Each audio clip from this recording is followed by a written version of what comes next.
nos hemos llenado de poco o mucho conocimiento y hemos hecho del Evangelio un evangelio propio y no un evangelio hecho y establecido por Jesús. Amén. Amén. Y eso trae debilidad al verdadero cuerpo de Cristo. Y trae debilidad hasta en un hogar. Amén. Porque muchos pueden llegarse al Señor de una manera tan profunda, mientras otros están ahí como espectadores, solo observando y burlándose de lo que es el verdadero evangelio cuando una persona verdaderamente se rinde al servicio de Dios. La mayor parte de la fuerza nuestra, ¿dónde queda? En nuestro trabajo. La mayor parte de nuestras fuerzas, ¿dónde queda? Con nuestro hogar y nuestra familia. ¿O acaso los que estamos aquí no luchamos por nuestros hijos, por nuestras familias y entregamos todo lo que puede ser entregado? Que cuando Dios viene y pone algo más, pone una carga más en nosotros, y ahora Dios nos demanda que nos enfoquemos solamente en lo espiritual y todo lo demás vendrá por sí solo. Pero cuando no viene por sí solo, ¿qué es lo que pasa en la vida del ser humano? Se turba. Y cuando se turba, ¿deja de qué? Deja de creer. Pero cuando hay gente tan inteligente que se cree que lo sabe todo y que ha arreglado su vida de una manera bien, no le da permiso a Dios que entre y haga la obra de la manera que Él la sabe hacer. Por eso cuando Jesús vino, lo primero que les dice y lo más indispensable que le dice a todos y a cada uno de nosotros que venimos a este ministerio: deja todo y sígueme.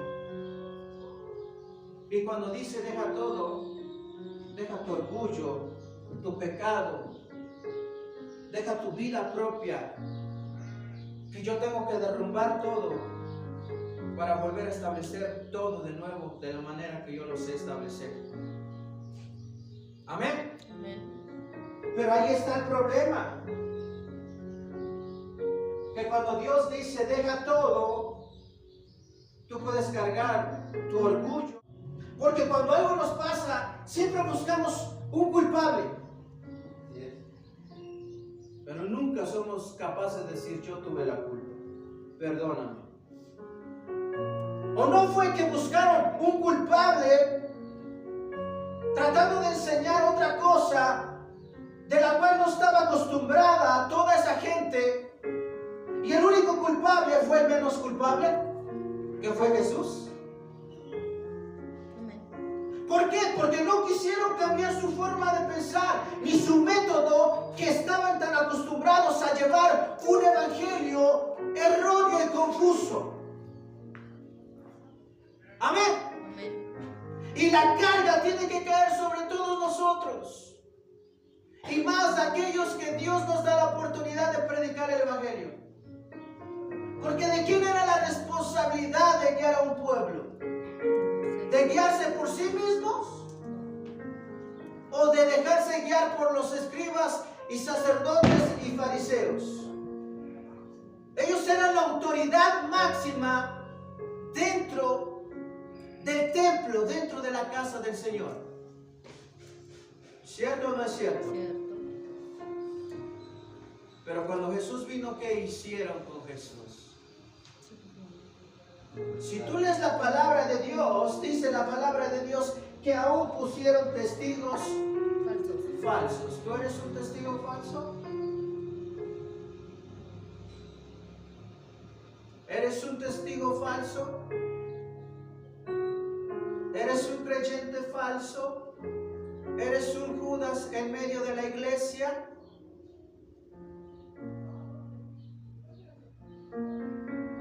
Puede haberlo, y lo vimos el domingo, y lo vamos a seguir viendo ahorita. Amén.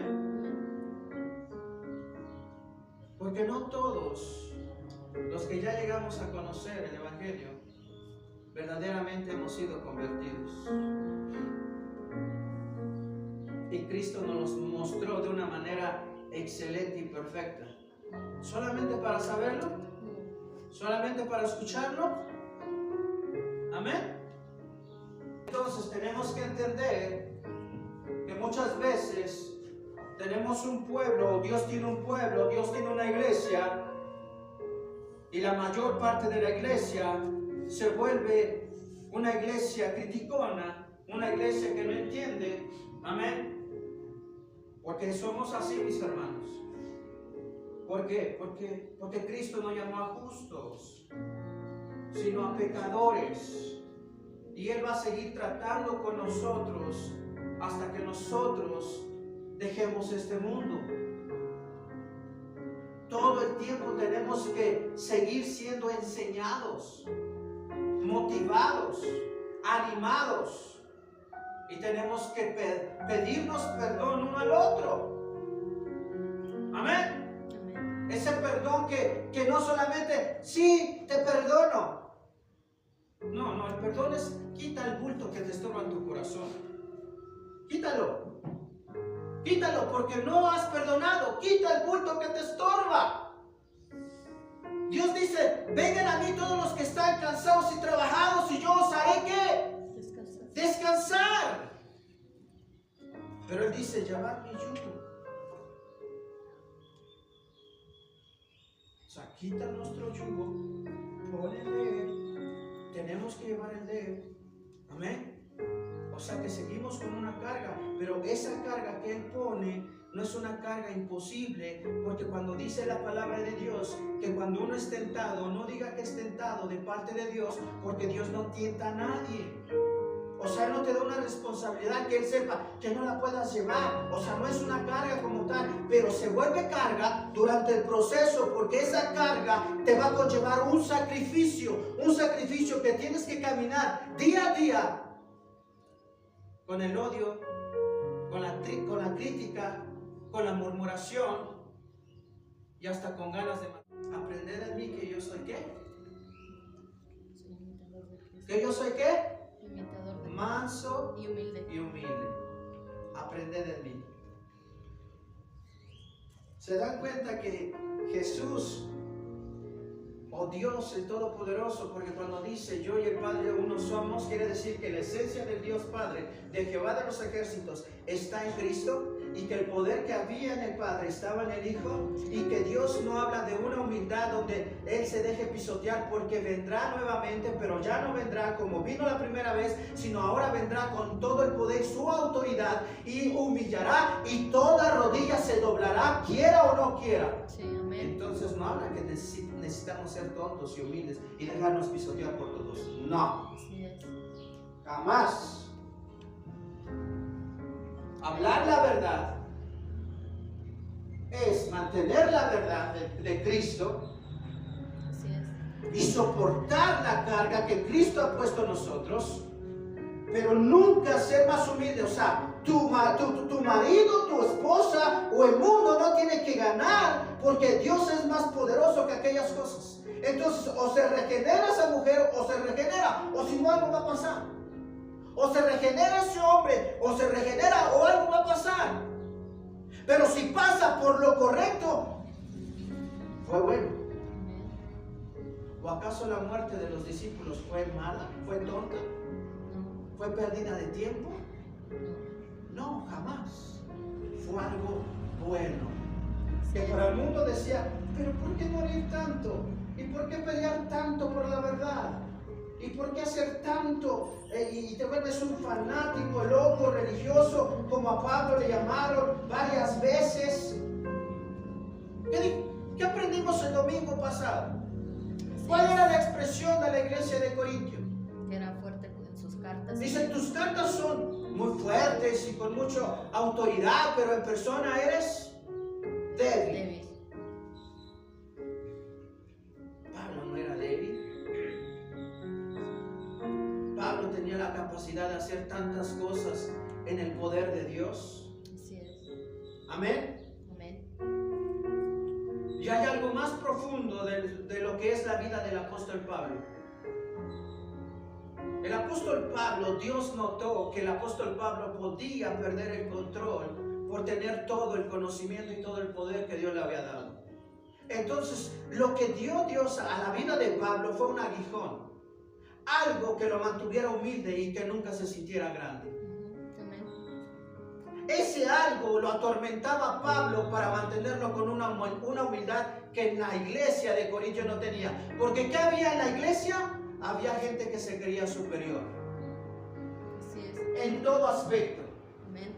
Económico, con mucha sabiduría, mucha inteligencia que venía del mundo, no inteligencia de Dios.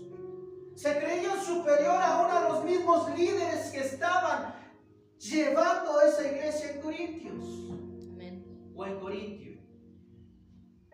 Amén. Amén. ¿Están conmigo? Sí. Entonces, la capacidad del ser humano se vuelve una capacidad insuficiente. Y cuando digo insuficiente, no hablo porque tu intelecto sea corto, sino se vuelve insuficiente porque tu intelecto hacia las cosas de Dios se queda corto.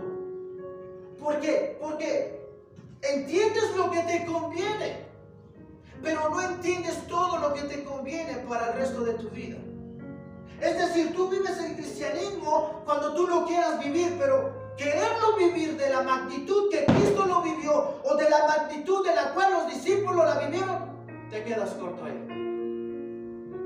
Porque tú simplemente te quedas aquí y tú piensas que aquí se glorifica a Dios y todavía metes palabras que no deben de estar en esta casa del Señor, porque esta casa es del Señor, y nos volvemos soberbios.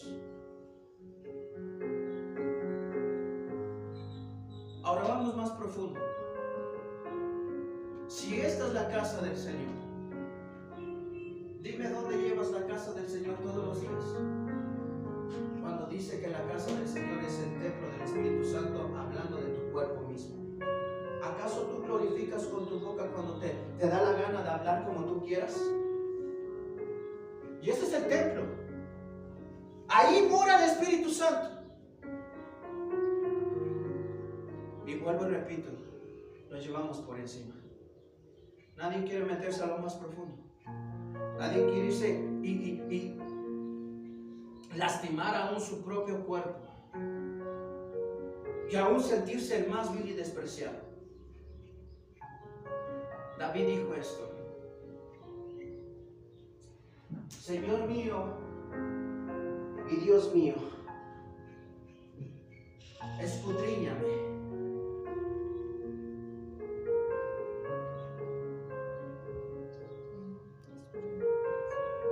Eso es estar consciente de que sin querer o queriendo puede uno hacer algo que a Dios no le agrada. Pero como tú eres tan orgulloso y si viene segunda o tercera persona y te lo dice, lo repudias. ¿Quién eres tú? ¿Tú eres mejor que yo? ¿Quién eres tú para decirme? Entonces ve y dile lo que dijo David a Dios: Señor, escudriñame. Dime, Dios, si algo mal he hecho en contra de ti. Porque si he hecho algo en contra de ti, Dios, estoy seguro que he hecho algo en contra de alguien. Amén. Eso refleja humildad. Dios utilizó herramientas con sus siervos. A Moisés le dijo: ¿qué tienes en la mano? ¿Una vara? Para ti es una vara, pero para mí es un objeto que va a reflejar mi poder. Tírala en el suelo. Se convierte en serpiente. Ahora, inteligentemente Dios te demuestra una sabiduría que tú no la tienes. Y si la tienes, quién sabe dónde está. ¿Por qué no le dijo? Si al final de cuentas Pablo fue mordido por una serpiente y Pablo estaba seguro que no iba a morir. Cuando todos empezaron a murmurar y a decir: Pablo va a morir, en cuestión de segundos va a morir, porque la serpiente que lo acaba de picar es una serpiente que mata rápidamente. Y Pablo dijo: no me va a pasar nada. ¿Qué hizo Pablo? La arrojó en el fuego. Dijo: tú no eres nada, porque mi poder, mi salud, mi fuerza no depende de mí, depende de Dios. Y cuando Dios le dice a Moisés: Moisés, toma la serpiente, pero hazlo ¿de dónde? De la cola. De la cola. A veces al enemigo hay que tomarlo de manera astuta. Si tú lo vas y lo enfrentas de frente a frente, cuando Dios no te ha dicho enfréntalo de frente a frente, puede salir lastimado. Amén. Amén.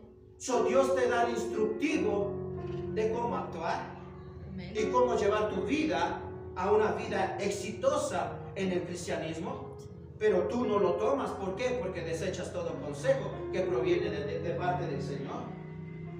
Amén. Lo desechas. Amén. Para ti es nada. Y como dice, para el hombre natural se le hace locura. No la cree, no la percibe, no la vive, no la come, no anda en ella, no vive en ella, no se anima en ella, porque para él es locura. Es algo que viene y se va. No viene y se va. Porque cuando Dios viene, se queda. Amén. A no ser que tú lo rechaces. Así es. Amén. Amén. Él está esperando que todo el mundo se arrepienta. Pero el mundo no lo busca. Pero cuando lo busque, Él no se va. Él se queda. Pero se queda en un hogar donde han aprendido a caminar en la fe que Dios te enseña a través de su palabra. Amén. Amén. ¿Por qué? Porque la palabra de Dios nos enseña aún en el Nuevo Testamento que hubo dos hermanos que dijeron por sí mismos que nadie los obligó y nadie les puso una pistola para que hicieran lo que ellos mismos les nació en el Espíritu de Dios. Y era de vender sus propiedades. Pero cuando estos dos hermanos, que era una pareja, vendieron su propiedad y vieron que era muy buen dinero, por eso Dios dice que ninguno puede servir a dos señores. Porque amará a uno y aborrecerá al otro. Porque nuestro corazón es así, nuestro amor es así. Yo hoy amo al Señor, pero llegando a la casa lo guardo y ya lo había predicado y lo meto en una caja y lo sello. Ahora soy yo. Acabas de salir de la iglesia. ¿Por qué lo guardas? Lleva el Espíritu de Dios y sujétate a la voz de Dios. Amén. Propusieron ambos de mentir en contra del Espíritu Santo. Amén. Y Dios hizo justicia. ¿Hizo justicia, mis hermanos, sí o no? Sí. Y estos hombres utilizaron la autoridad, hermanos, que Dios les había dado. Porque dice, ahora verán, serán de ejemplo para todos los que están aquí. Amén. Serán de ejemplo ustedes para todos los que están aquí. Por cuanto tú decidiste mentirle al Espíritu de Dios, hoy te sacarán de aquí muerto. Sí. Y después viene la esposa y le dice, ¿dónde está mi esposo? Tanto tú como tú estuviste de acuerdo con lo que tu esposo te dijo, también serás de ejemplo. La Biblia habla de cosas buenas, cosas hermosas, cosas lindas, como lo que acaba de expresar en la oración. Cuando David danzaba, se gloriaba y se sentía ese amor y esa gratitud que David tenía delante de Dios y que no le importaba lo que pensaran de él. Pero la mujer no estaba de acuerdo con su sentimiento. Si nosotros nos estuviera dando Dios todo el tiempo, no estaríamos mostrando una gratitud verdadera. Porque no fue lo mismo que hicieron con nuestro Señor Jesucristo cuando Jesús le seguía toda la multitud. ¿Por qué lo seguía? ¿Porque lo amaba? Porque habían visto el poder que salía de él, amén. Todo lo demás, sus enseñanzas,